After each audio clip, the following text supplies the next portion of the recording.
Praise lord. దేవుని పరిశుద్ధమైన నామమునకు మహిమ కలుగునుగాక. ప్రభు పేరట మీ అందరికీ హృదయపూర్వక వందనాలు. ఈ ఉదయకాలము దేవుని వాక్యాన్ని విందాం. యెషయా గ్రంథము 11వ అధ్యాయము మొదటి వచనము.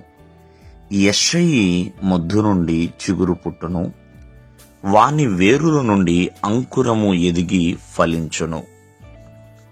యెషయి దావీదు తండ్రండి. మరి ఆ యొక్క మొద్దు నుండి చిగురు పుట్టును. దావీదు రాజ్యము అశూరియల చేత, రోమీయుల చేత, బబులోని చేత ఎంతగానో పాడైపోయినదండి, నశించిపోయింది. కానీ ఎంతోమంది పరిశుద్ధమైన జనము మొద్దులాగా మార్చబడ్డారు. అంటే ఇక్కడ యెషయి యొక్క కుటుంబం మొద్దుగా మారిపోయిందండి.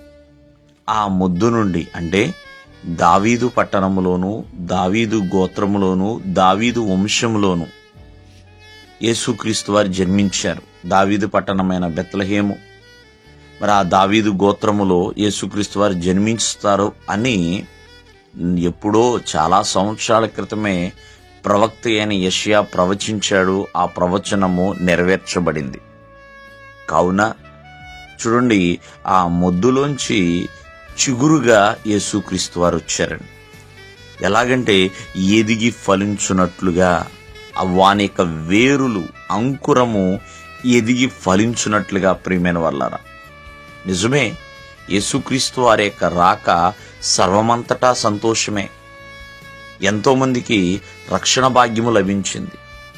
ఎంతోమంది పాప ప్రక్షాళన చేయబడి మరి విమోచన కలిగింది.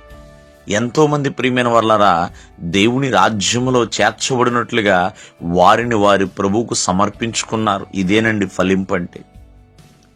ఎందుకంటే రాజ్యము అంతమైపోయింది అని అనుకున్నారు, కానీ అది యేసుక్రీస్తు వారి ద్వారా మరలా తిరిగి ప్రారంభించబడింది. మరలా దావీదు రాజ్యము పోయి దేవుని రాజ్యము వచ్చింది. ప్రియమైన వాళ్ళరా, ఎంతోమంది ప్రజలు ప్రభువుని విశ్వసించారు, సత్యవాక్యాన్ని తెలుసుకున్నారు. ఎంతోమంది దేవుని ఎదుట నిలవబడి ఫలింపులోనికి వచ్చి ఉన్నారు. కొన్ని కోట్లాది కొద్ది ప్రజలుగా మరి ఎంతోమంది ప్రియమైన వాళ్ళ దేవుణ్ణి విశ్వసించి విడుదల పొంది ఉన్నారు. మరి ఆనాడే యెషయా ప్రవక్త ద్వారా చిగురు పుట్టును అని, ఆ చిగురు యేసుక్రీస్తు వారు. ఎంతోమందిని ఫలింపులోనికి ఆయన తీసుకొచ్చాడు. కావున ఎవరైతే ప్రభువు యొద్దకు వస్తారో వారు ఎదిగి ఫలించినట్లుగా దేవుడు మారుస్తాడు.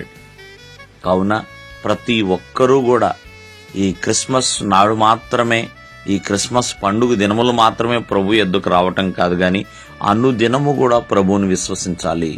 దేవుడు మిమ్మల్ని ఆశీర్వదించును గాక. ఆమేన్.